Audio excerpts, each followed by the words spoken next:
从他记事起，就一直跟着母亲四处围堵他父亲，去捉奸，抓小三。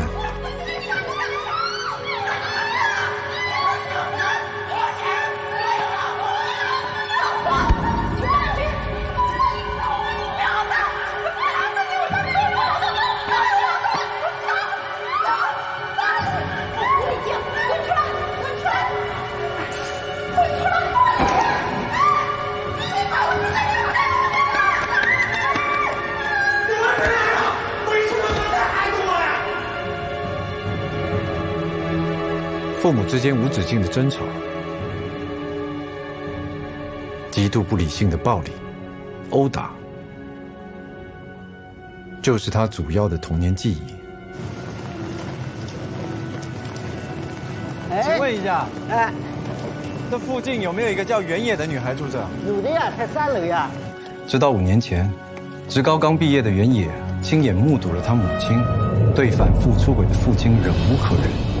在暴怒之下，拿斧子砍向她丈夫，也因此造成了无法挽回的悲剧。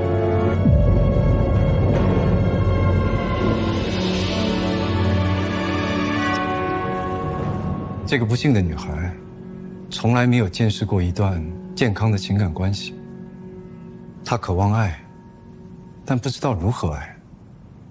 她需要的不仅仅是惩罚，可能更多的是引导和帮助。就如徐先生一开始所质疑的，我们都不是原野的家属，可是我们今天来到这，最主要就是希望代替他来寻求你们的谅解。毕竟他的童年和出身不是他的选择，但是你们可以给一个暂时行差踏错的孩子一次重新开始的机会。拜托了，徐总。你的意思是，他弱他有理，所以我们这些精心培养的健康的孩子，就活该受他的伤害？如果情有可原就可以谅解，那还要法律干什么？徐峰，你说呢？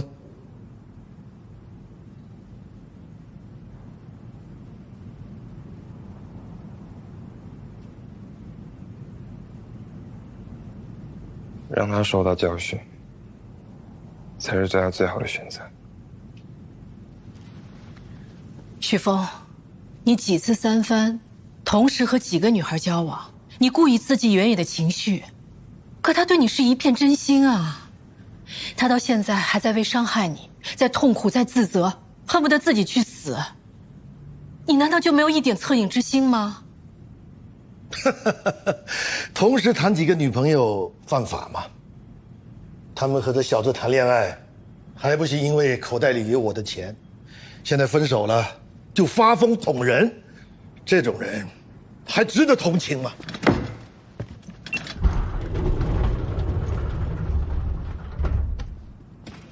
徐峰，我能单独跟你说句话吗？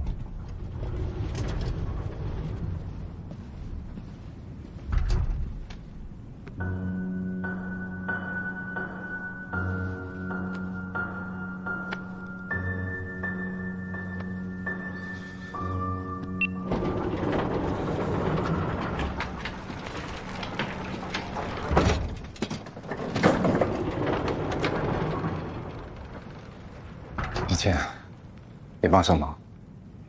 你尽力了，其实是意料之中的事。受害人家里又不缺钱，看这架势，很难有协商的余地了。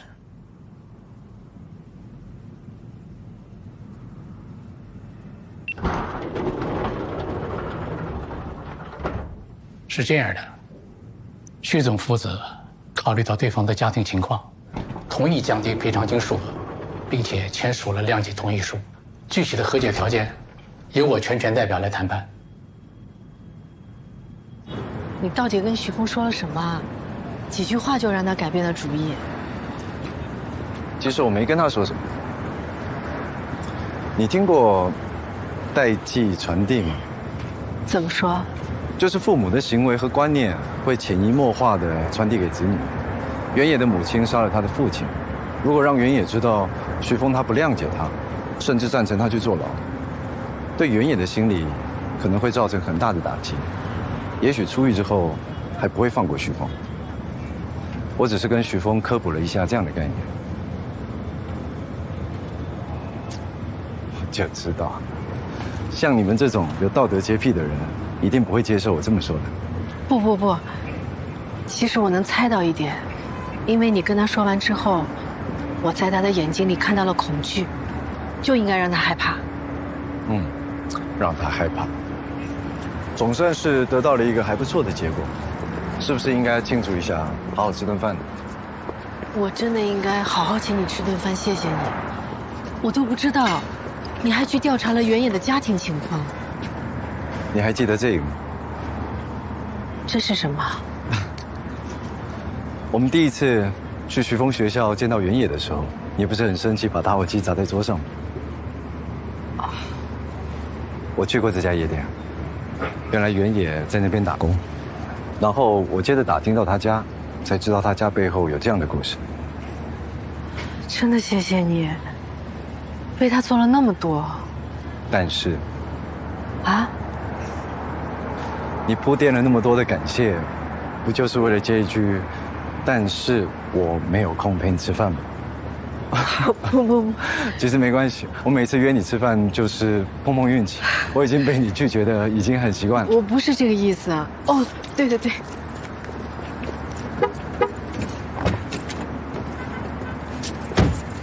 你的衣服啊，我洗干净了，谢谢你。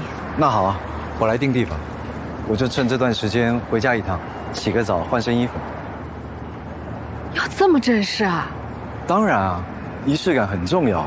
我们俩总不能每一次见面都穿得像上班一样，总是可以穿套漂亮的衣服，轻轻松松的吃顿饭吧。那我得回趟家换衣服，那吃饭就更晚了。没关系，能够看到不一样的你，等再久都值得。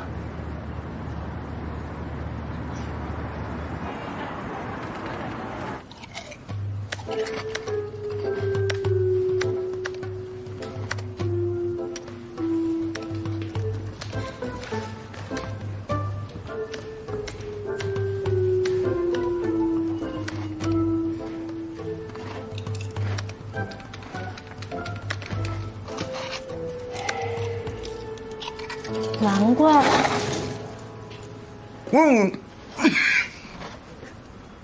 哎，你们那天那个，哦，同志啊，有事儿啊？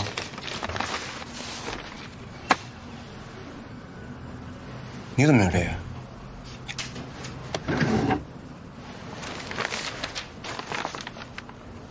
一模一样，你看。跟我走。去哪儿啊？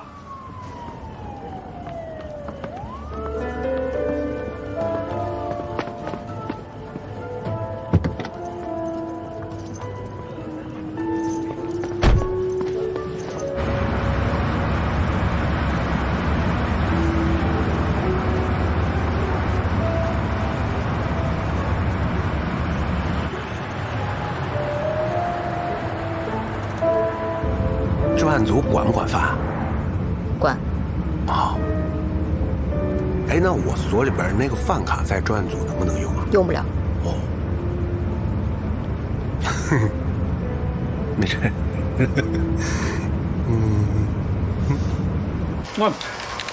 我这边清了，我这边清了啊。怎样？在干嘛呢？刚吃完饭。哎，你架着呀，你这。在玩游戏对不对？我又没有要说你，干嘛那么紧张？是新出游戏，我跟我爸都等好几天了，我们俩特搭。听爸爸话啊！我到家了，我先挂了。哎。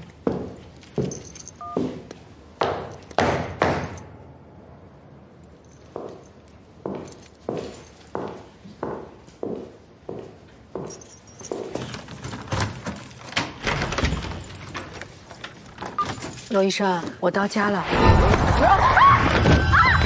慧茹，你谁啊？干嘛？家里还有别人吗？啊？有。人呢？出来！屋里的人出来！刘平啊！你想干嘛？我报警了！你敢报警？报警！啊！你敢报警？说，咱人呢？啊！你把于可欣藏哪儿了？他回澳洲去找他妈妈了。放屁！什么澳洲啊？什么他妈妈呀？你们都在骗我！我为什么要骗你？我骗你怎么了？我亲自送他去的机场，亲眼看到他走进去的。你冷静好吗？别冲动，把刀放下，好不好？他还怀着你的孩子呢，他不可能骗你啊！放屁！什么孩子呀？全是假的！我连自己有没有过孩子都不知道。哎呀！你什么意思啊？我怎么听不懂啊？办完离婚手续，我就搬出去了。前些日子物业打电话说，房子厕所漏水了，把楼下给淹了。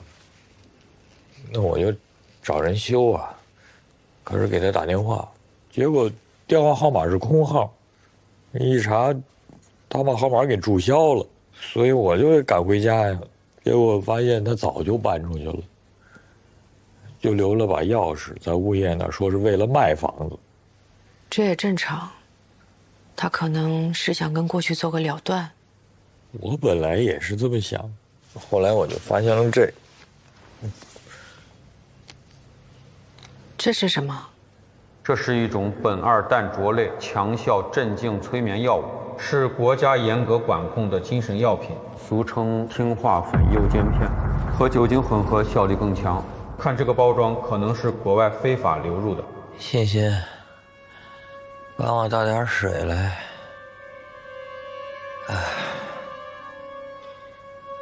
欣欣。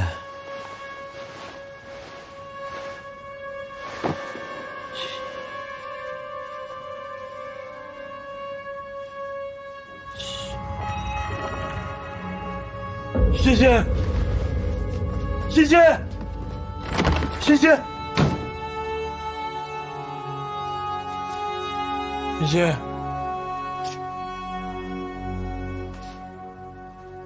你的意思是，于可欣给你吃了这个药，然后做了一个假的家暴现场？那他身上那些伤呢？不可能是他自己打自己吧？反正肯定不是我打的，医生也说了，说吃了这个药，吃完就倒，一点行动的能力都没有，怎么可能还有力气打人呢？怎么会有人对自己下这么狠的手？她还怀着孕呢。她连家暴都是假的，怀孕能是真的吗？后来我去妇产医院查过。黎海市所有的妇产医院、妇产科都没有他任何的就诊记录和建档资料。你现在最重要的是要养好身体，情绪稳定。毕竟你现在是2个人。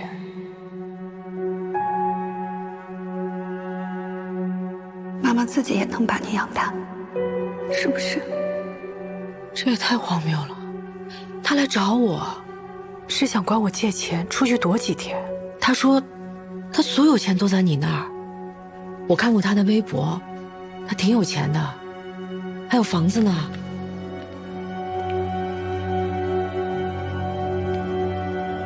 他把微博都删了。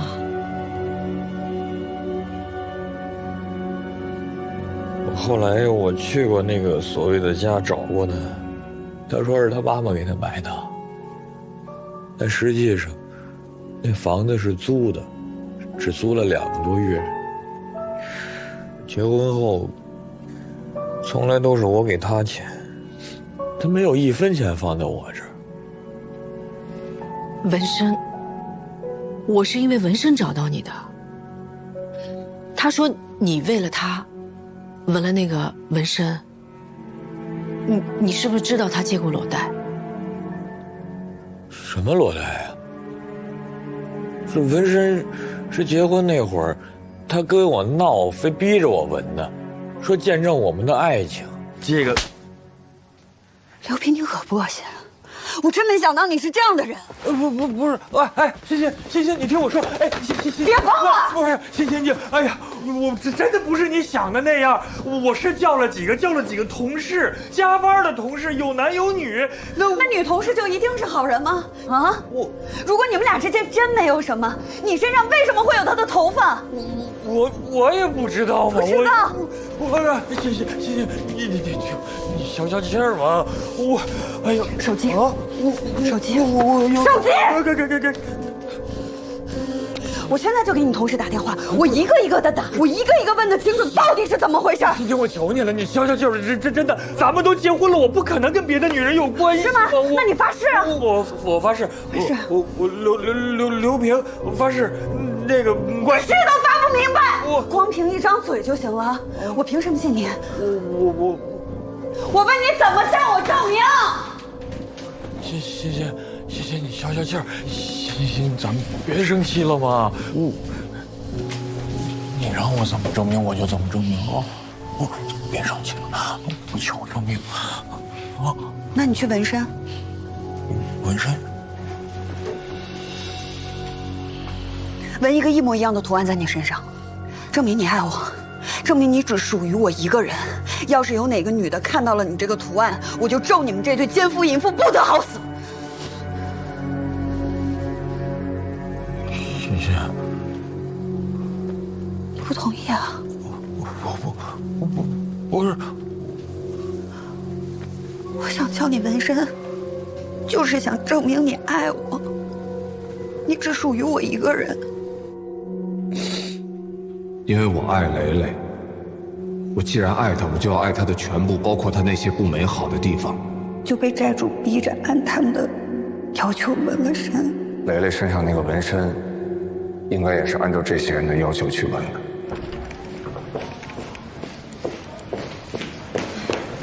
你好，李警官在吗？您是哪位？哦，我叫严玲，我是他原来一个案子里当事人的朋友，我现在有些情况想跟他说一下。他人都走了，去省厅了。他走了？专案组保密，联系不上。干嘛呀？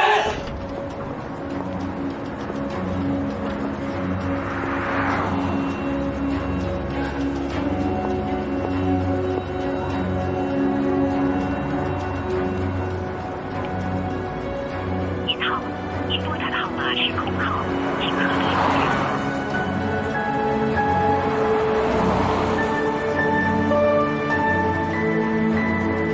您好，您拨打的号码是空号，请核对后再拨。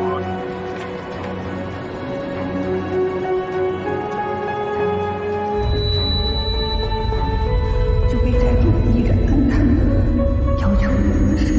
又是他的身份证，还拍了那个照片。他说他心疼我。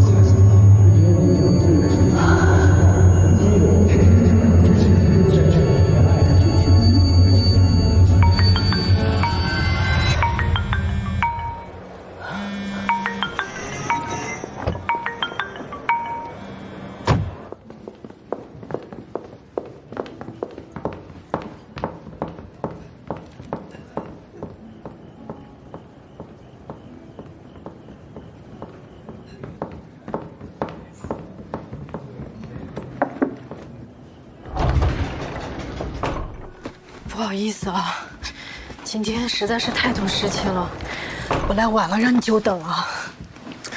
你是真的很忙，我看得出来。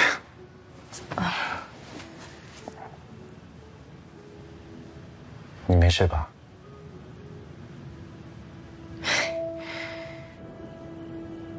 都是我的错，我简直跟吃了迷魂药一样。这于可欣说什么我都相信。这个于可欣似乎对你很了解，所有的点都打在你的软肋上。童年就失去父亲，和李长宁一样遇人不淑，都曾经被伤害得很可怜。他说纹身是因为裸贷，和夏意说蕾蕾是同样的理由，我就这么相信了。我竟然没有去怀疑，也许他们都是骗子呢。他们会不会认识啊？夏意是之前磊磊的男朋友，磊磊一定有跟他提过你，他们互通了讯息，把你会产生怀疑的漏洞全部补上了，同时利用了你的内疚，因为你还处在失去磊磊的悲伤和自责中，所以更容易去相信有假扮类似遭遇的于可欣啊。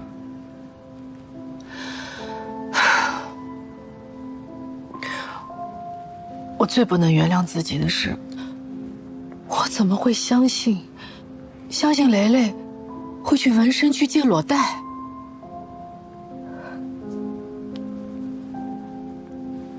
你是不是觉得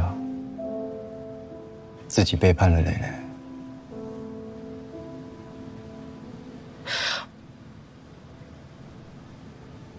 我怎么可以这么去怀疑磊磊？我是他最好的朋友啊！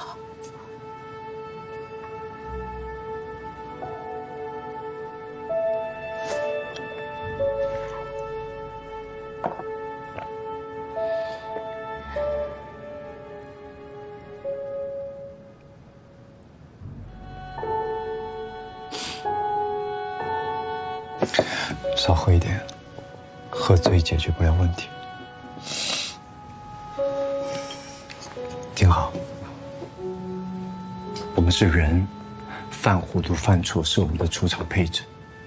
更何况，这个骗局是他们为你量身定制的，换作是我们任何一个人都很难保证不被骗。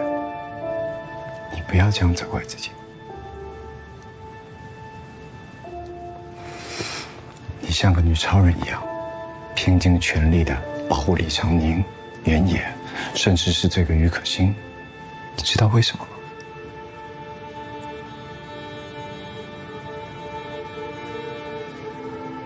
因为你把你好朋友的自杀归咎到了自己身上，你想努力弥补没有帮助到磊磊的遗憾。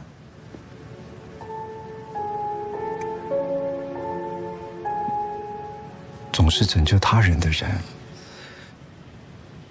其实是在拯救自己。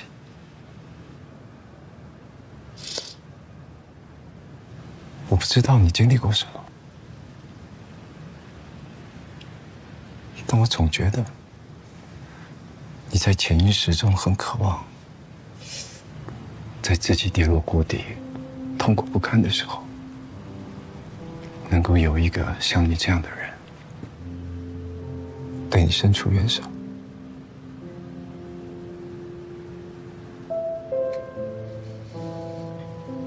我想告诉你，如果你愿意，我会在。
你爸爸现在看见你这样，肯定很难过，他比你还要难过。你还有我呢，颜良，你还有我呢，你还有我呢，颜良。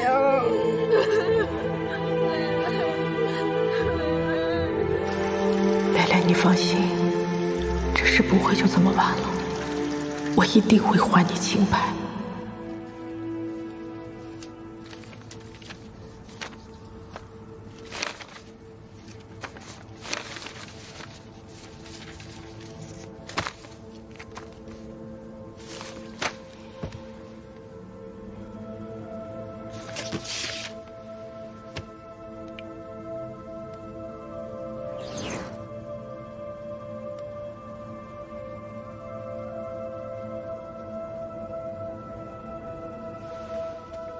这个眼睛和章鱼的纹身图案好漂亮啊！他知道这个纹身。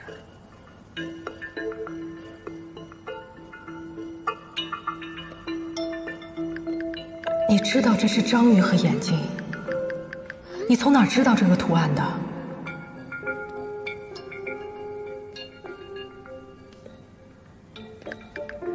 你看到我的留言，请一定回复我。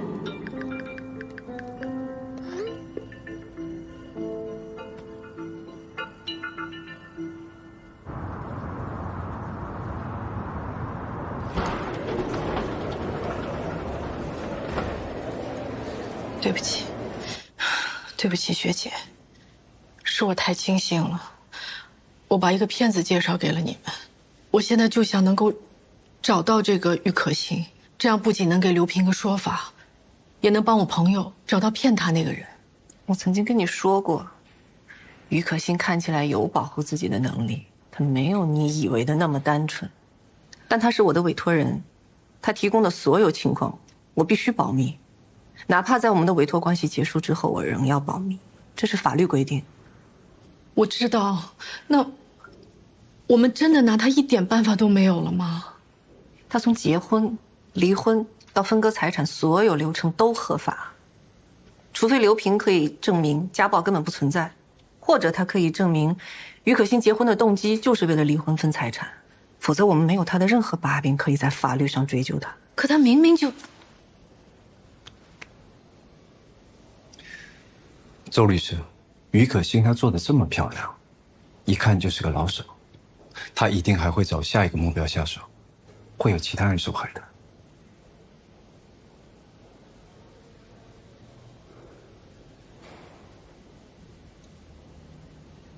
给你们普及个法律常识吧，你们知道离婚对保险是怎么分割的吗？根据我国保险法规定，投保人与被保险人之间必须有保险利益。夫妻离婚后，身份关系消失，使得保险利益不存在了。那这个时候，如果投保人跟被保险人不是同一个人的话，就需要对保单做出变更。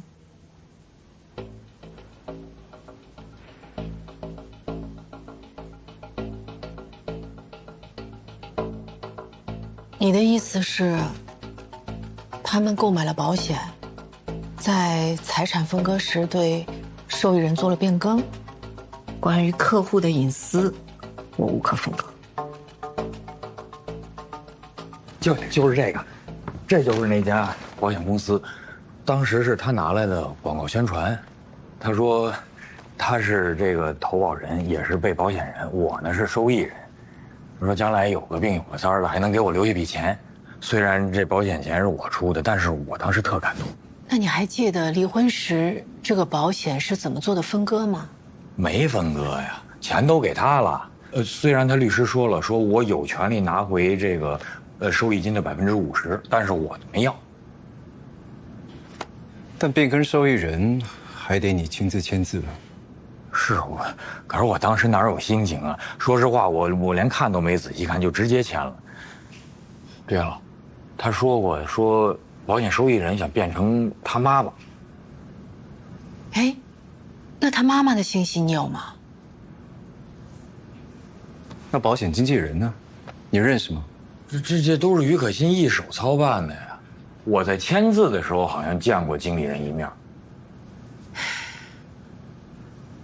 不对呀，这周律，他也不会平白无故提起这件事情啊。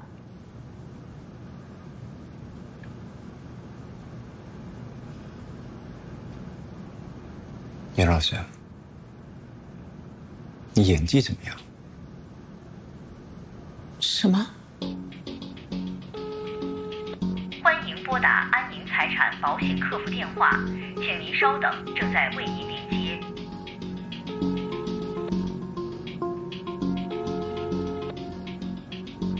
824号话务员为您服务。您好，谢谢您的耐心等待，请问有什么可以帮到您呢？您好，我有一个人寿险，前段时间变更了保险受益人，我先想确认一下这个变更成功了没有。好的，请问您的姓名和身份证号码，帮您查询一下。我叫于可欣，年年有余的余，可以的可，欣欣向荣的欣。证件号码是745-201-1989-0417-8562。请稍后，这就为您查询。好。我这边的记录显示，您是在今年4月23日将您安宁一生人寿保险身故受益人改成了于明杰，明是光明的明，杰是豪杰的杰，对吗？对对对。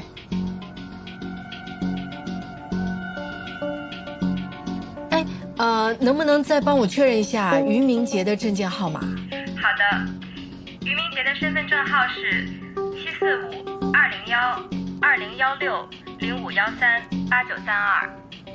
745-201-2016-0513-8932。好的好的，谢谢啊。挂了。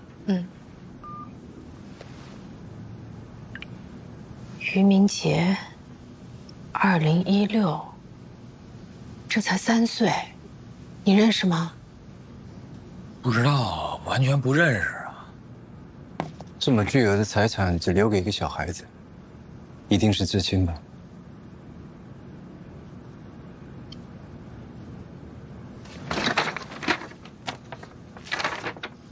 我一定会把他找出来的。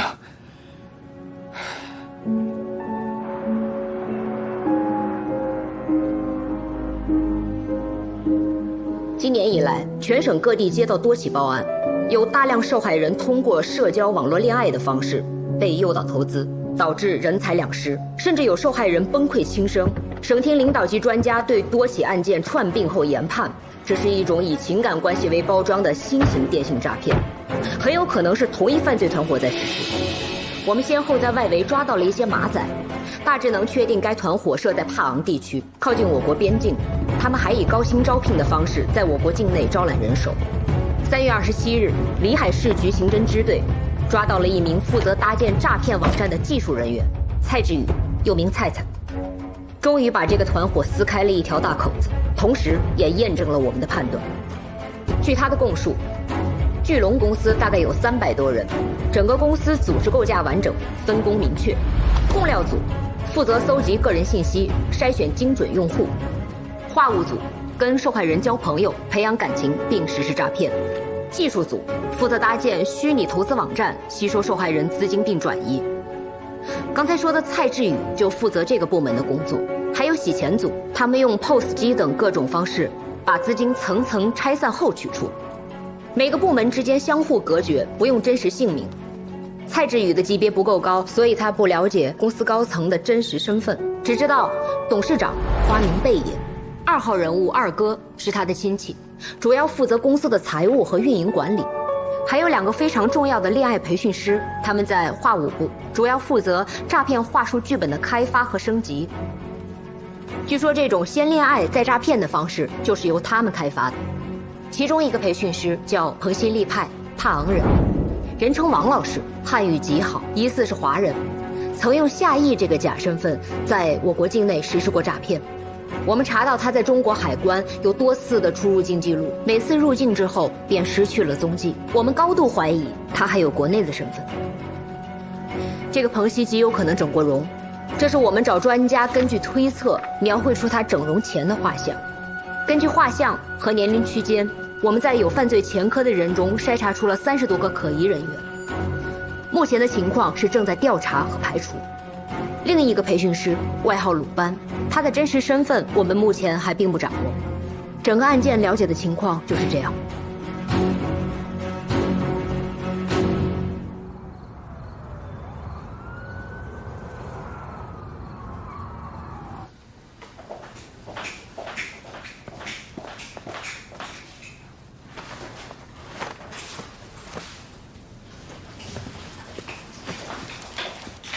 还没走啊，汪汪队。不好意思，吵醒了啊。你刚叫我什么？汪汪队啊。开玩笑，不是。但我觉得这个外号特别适合你，都是警察。你一出警，汪汪队，汪汪队，只要遇到麻烦，BGM。好笑吗？还行，我觉得。我笑了吗？你来干嘛？我想到点线索。什么线索？就是你，那个。说呀。不是，你看啊，夏意、鲁班都是他们公司的培训师，所以有没有可能，夏意跟鲁班会一块儿出国，一块儿回来呢？你想啊，他们都是熟人，在飞机上讨论一下教案，升级一下小剧本，是不是特别方便？所以我觉得，排除小孩、女人和60岁以上老人，这是跟彭曦同一个班机的所有人名单。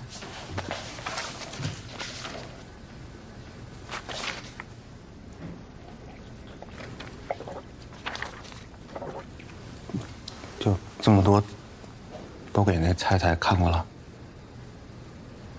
他说这里边没有鲁班。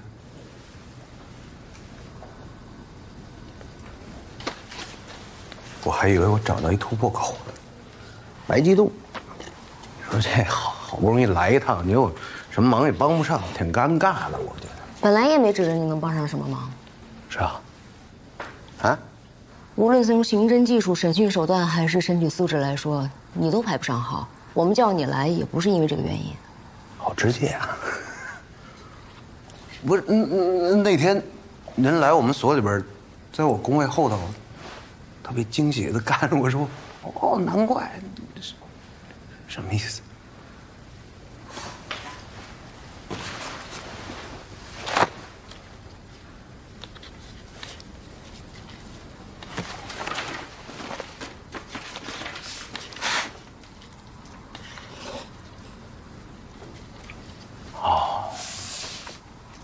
我是比这照片上胖了好多，那会儿特瘦。我后来就主要专注于文字和档案的工作了，人各有所长嘛。对，所以你的价值啊，就在于，你是我们当中唯一一个跟彭曦有过接触的人。他跟鲁班在我们这儿就像幽灵一样，但对于你来说，至少是真人骗子。哎，你好好回忆回忆，到底还有没有什么细节是你遗漏的？今天就在这儿了。好好的，咱们加个班，辛苦了。走的时候把门关好。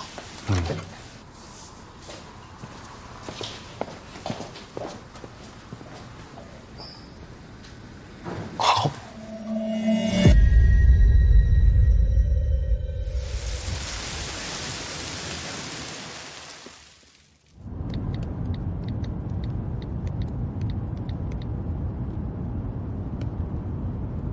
你现在明白云野为什么捅你了？是他跟他妈学的，学不会甩尾，只会让你一次又一次的惹上麻烦，到时候你怎么死都不知道。